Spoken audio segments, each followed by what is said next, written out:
예스 탑. 예스 탑. 최영대 뉴스 정면 승부. 뜨거운 금요일 잘 보내고 계십니까? YTN 뉴스 FM 뉴스 정면 승부 최영일입니다.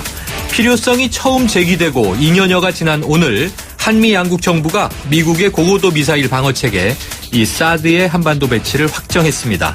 감사합니다. 같이 갑시다. 오늘 배치 방침을 발표한 자리에서 미팔군 사령관이 한국어로 말했는데요. 이 사드 배치 바로 이런 한미동맹 차원에서 결정됐다는 설명이지만 중국의 강한 반대 등 동북아 분쟁의 소지가 될 것이라는 우려도 있고요. 또 배치 시기와 부지 선정에 따른 추가적 갈등 요인도 남아 있습니다. 오늘 뉴스 정면 승부 3부에서는 정의당 김종대 의원 연결해서 이 사드 배치 결정에 대한 의견 들어보겠고요. 2부에서는 새누리당 김세연 의원을 연결합니다. 오늘 있었던 청와대 회동 분위기와 함께 김세연 의원이 여야 의원들을 아우르는 연구 모임을 만든 데 이어서 기본소득을 화두로 제시하면서 주목을 받고 있는데 관련 이야기 나눠보겠습니다. 뉴스 정면 승부 지금 시작합니다.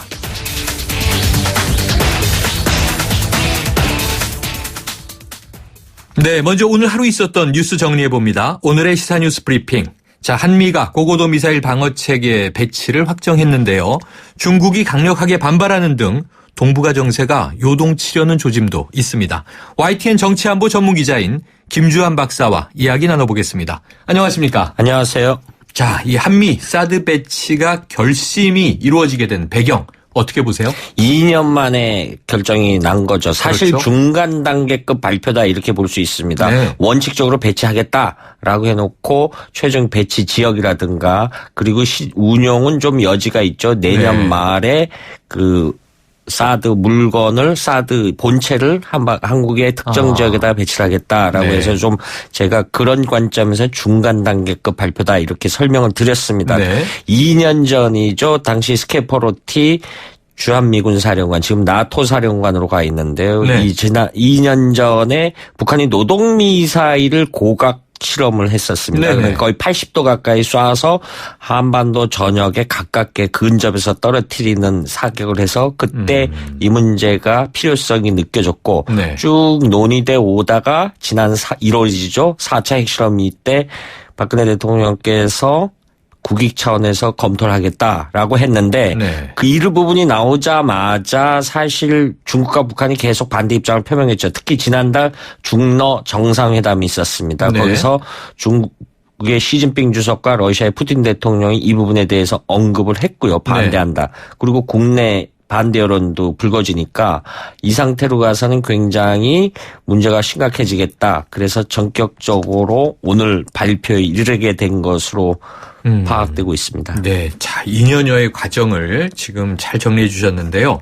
자, 이 북한의 핵이나 미사일에 대응해서 우리나라가 취할 수 있는 현실적인 선택지 중에 하나가 바로 사드다. 이렇게 알려지고 있는데 네. 그럼 이 개념이요. 미국의 핵 우산 방어망이라고 하는 이 MD 체계 이거와는 다른 개념인 거죠? 우리는 다르다라고 설명을 하고 있죠. 네네. 굳이 다르다고 설명했는데 중국과 러시아는 아니다라고 서로 다른 방향에서 바라보고 있죠. 우리는 네. 기본적으로 동북아시아에서 북핵에 대응할 수 있는 수단으로서는 직접적으로 핵으로 같이 대응을 해서 이른바 공포의 균형이라는 용어가 있습니다. 네. 서로 억제력을 유지하는 방법이 좋은데 한국과 일본은 핵을 갖고 있지 않습니다. 네. 그러니까 이 NPT 국가인 미국이 그런 수단을 빌려주는 거죠. 그거를 네. 이른바 확장 억제라고 부르는데 지난 1월에 B2 폭격기가 한반도 상공에 전개된 것입니다. 그랬었죠? 그런 건데 일회성에 그치죠. 이런 북한의 대응의 억제력 수단으로서 갖다 놓겠다라는 네. 건데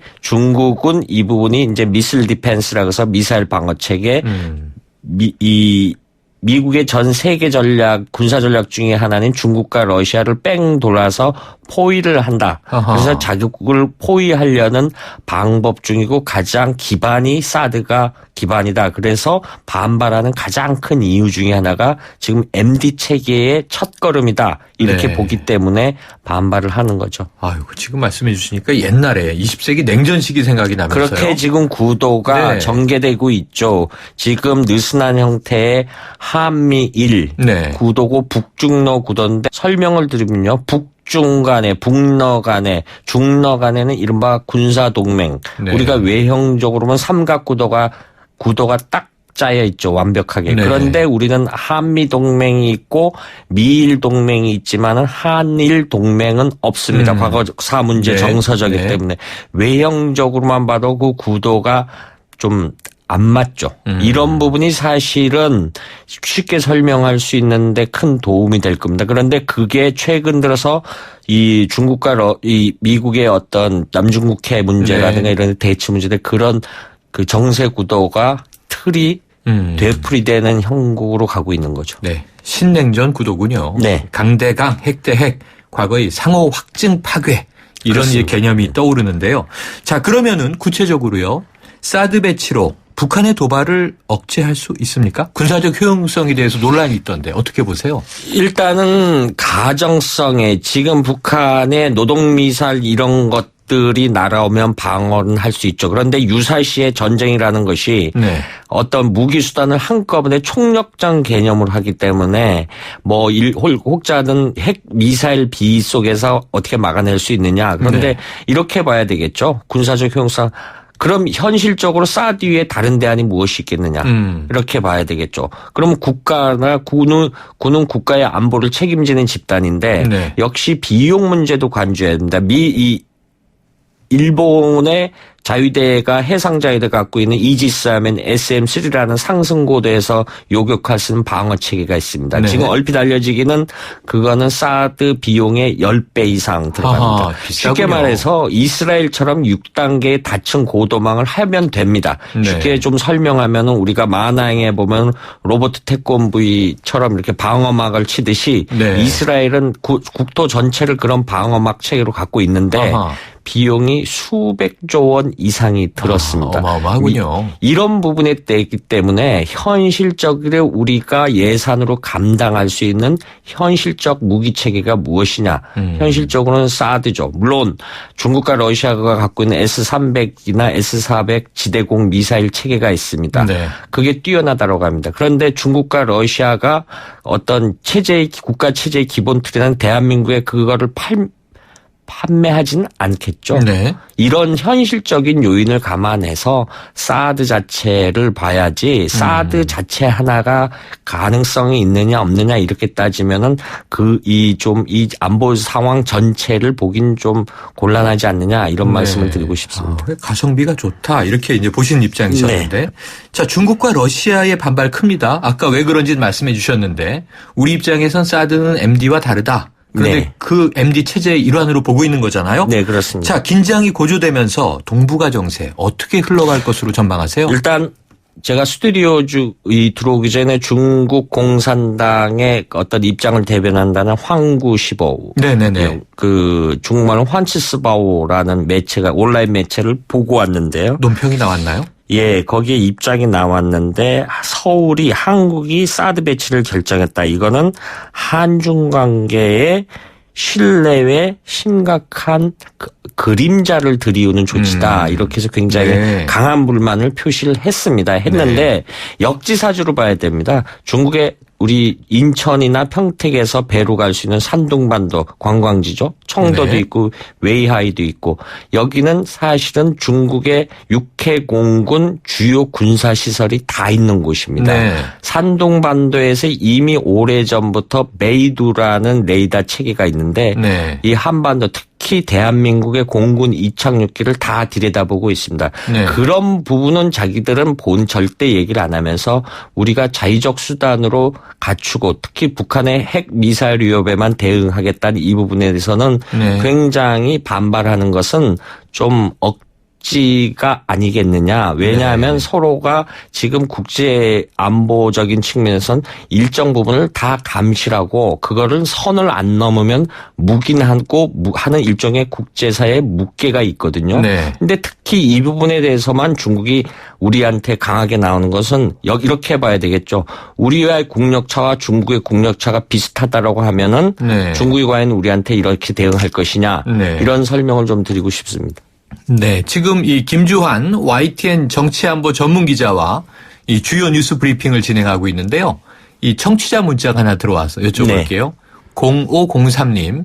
자, 일본이 핵이 없다는 건 눈 가리고 아웅 아닌가요? 이런 질문 하셨어요. 그렇죠. 일본이 지금 핵무기는 네. 없지만은 일본은 플루토늄을 50kg을 보유하고 있다라는 거는 국제사회가 다 알고 네. 있고요. 네. 아베 행정부도 그 부분에 대해서는 시인도 부정도 하지 않고 있습니다. NCND군요. 예, 그런 네. 정책을 하고 있는데 이제 이런 부분이 있겠죠. 우리 일부의 핵무장론이 나오는데 지금 그건 사실상 현실적으로 좀 불가능하기 때문에 네. 미국이 앞서 설명드린 확장 억제 개념으로 해서 이런 수단을 빌려주는 거거든요. 네. 그런데 만일에 한국이나 이 확장 억제가 없어진다면 우리도 자위권 차원에서 핵무장론이 강화되겠죠. 그럼 동북아에 대해서 핵 도미노 현상이 발생할 수 그렇죠. 있겠죠. 네. 이거는 인류가 적어도 자멸하는 경우. 앞서 아하. 근데 사드 관련 좀 더 네. 설명을 드리면요. 네. 실지 배치는 내년에 하겠다라는 건 저는 좀 여지가 있는 방안이라고 네. 봅니다. 그 이유 중에 하나면은 사드는 기본적으로 북한이 군사대발을 계속하겠다는 그런 억제 수단 으로 작용하는 네. 거죠. 공격 무기는 아니거든요. 그렇다라면은 지금 현재 북한을 정말 실질적으로 관리할 수 있는 나라는 네. 중국밖에 없습니다. 중국이 북한을 그 틀 내에서 이렇게 관리를 해야 되죠. 그러면 사드 배치도 굉장히 유연성을 발휘할 거라고 봅니다. 네, 그 미국의 트럼프 후보가 말이죠. 북한이 핵 만들면 한국도 일본도 핵 가지면 될 거 아니냐 이런 무서운 얘기를 해서 그거는 완전 섬찟한데요. 후보 정치적 선동에 불과하고요. 네, 그런데요. 지금 이 오늘 중간 발표라고 아까 진단해 주셨는데 네. 결국 일전에 칠곡 배치설이 나와서 주민 반발이 있었습니다. 네. 그럼 이제 최적의 배치 장소가 지금 선정돼 있는 것 같기도 하고요. 지금 시기적으로 보면 돼 있다라고 보죠. 이게 최적이라는 건 사실은 상대적 개념입니다. 네네. 최적에 보면은 최적이라는 거는 시뮬레이션에 보면은 국제 정치는 상대성이 있고 정답이 없다라는 설명을 들었는데 그렇죠. 중국이나 러시아의 반발 요인이 없고 그 북한 핵만 억제 수단이라고 보면은 상당한 전문가들은 서해의 특정 도서에서 북한 전역을 바라볼 수 있는 네. 이런 시설이 더 좋다 그러죠. 네. 그럼 서해 특정 도서가 있습니다. 그런데 문제는 중국하고 러시아가 강하게 반발한다는데 네. 앞서 경북 칠곡설이 나왔는데 네. 이런 그 레이더 시스템 운용을 하려면은 200km 죄송합니다. 네. 탐지거리를 해야 되는데 수도권 방어가 안 된다는 문제가 있죠. 네. 그러면 수도권 남쪽에 알겠습니다. 올려야 되는데 이런 부분이 하면은 또 북한의 장사정포 사정거리에 네. 들어가고 이런 요인이 감안하기 때문에 그 부분에 감안해서 결정을 하겠죠. 지켜봐야 되겠네요. 오늘 소식 감사합니다. 감사합니다. 지금까지 YTN 정치안보 전문기자 김주환 박사였습니다.